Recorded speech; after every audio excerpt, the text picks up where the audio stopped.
It's LeGarrette Blunt here, man, 3-time Super Bowl champion. I just want to give you a shout out to the YouTube channel, MicroMike, man. Eddie Murray, former Detroit Lion. Make sure you watch MicroMike on YouTube. Calvin Johnson Jr. here, aka Megatron. Big shout out to MicroMike and YouTube channel, man. Keep on talking everything Detroit Lions, and I just got to remind you, man, happy wife, happy life.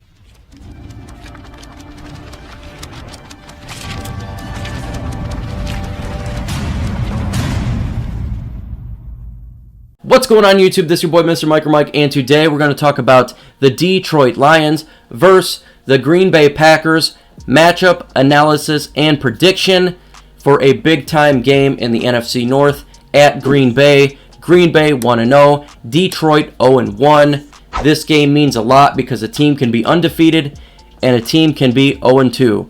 Before getting to the video, if you're not a subscriber, and 50% of you are not, subscribe to my channel. I would duly appreciate it. It helps bring my channel up via YouTube algorithm and get the content out there. Please like the video. It does that as well. Hulk smash the like button.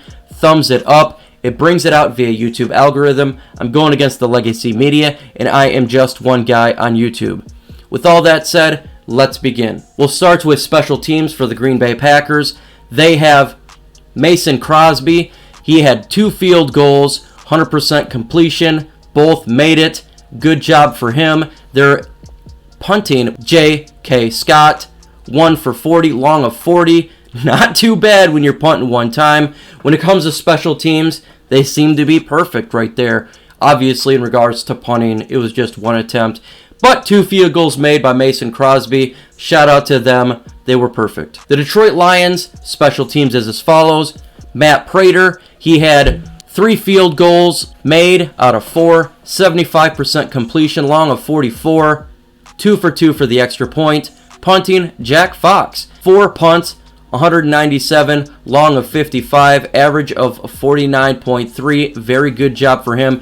In regards to special teams, I'm going to go ahead and say even keel. The reason I see even keel is Mason Crosby made all his field goals. Great job for him. We did not. We were 2 for 3. But our punter was out freaking standing. He had a little more showing out there than the punter for Green Bay because all they do is score on offense, so they don't need to use him that much. But the punter position, even keel. Let's jump to the front 7 for the Green Bay Packers. Christian Kirksey, 6 solo tackles, 6 assistants with a total of 12.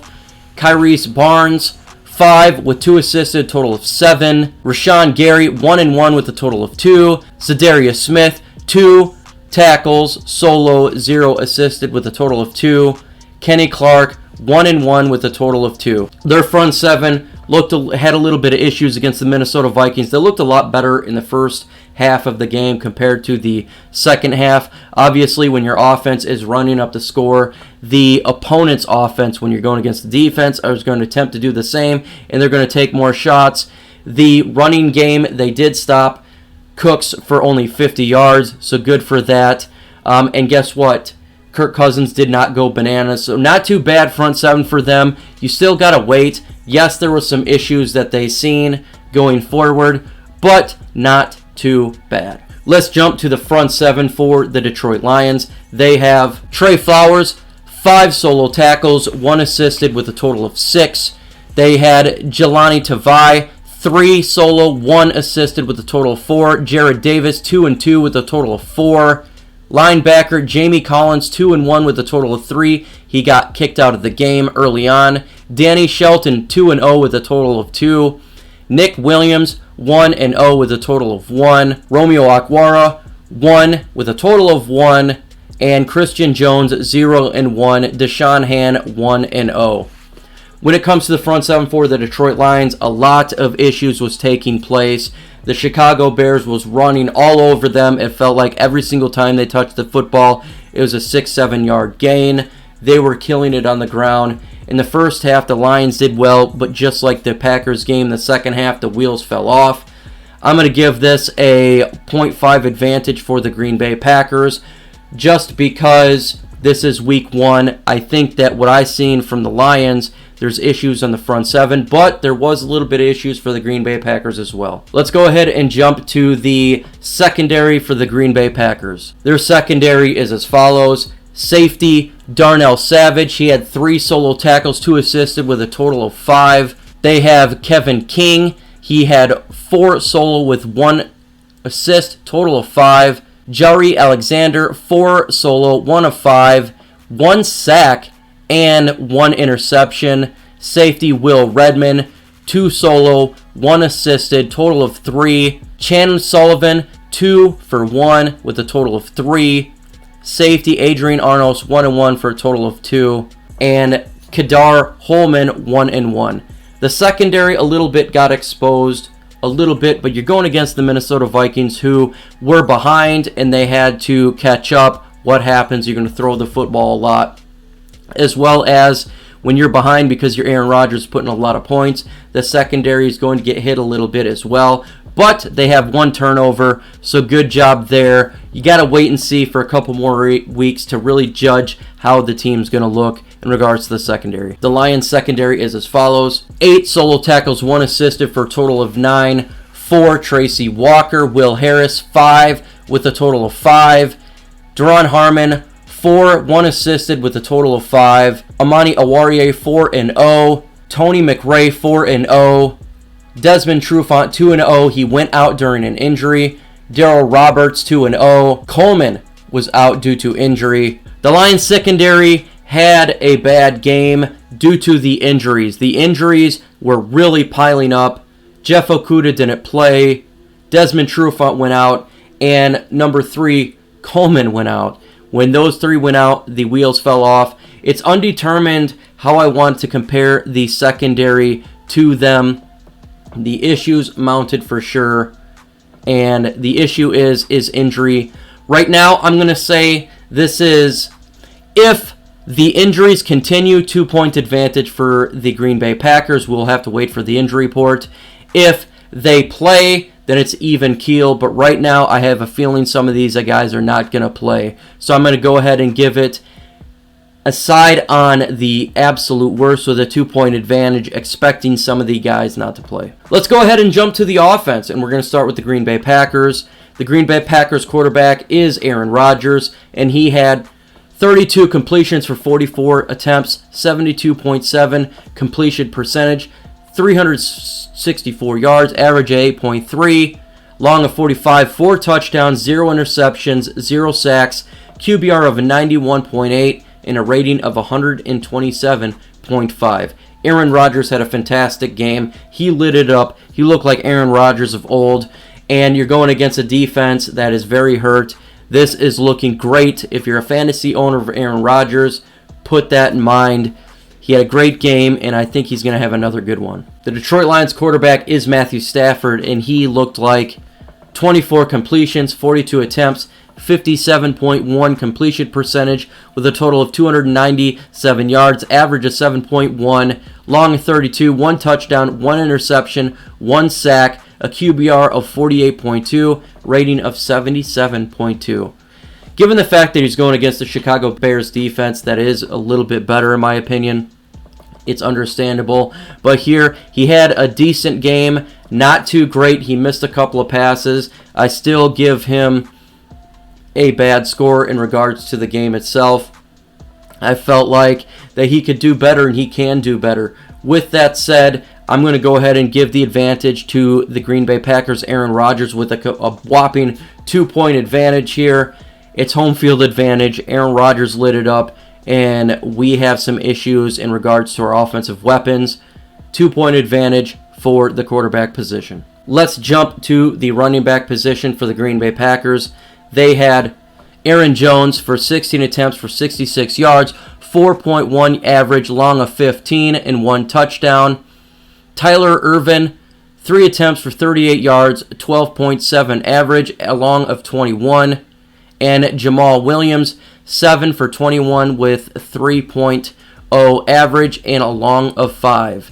Their running back position seems to probably be the weakest point in regards to the Minnesota Vikings game. We still got to wait for more film. The Minnesota Vikings do have a good front seven, so it's a wait-and-see approach. But in regards to just watching this film here, that's what it is.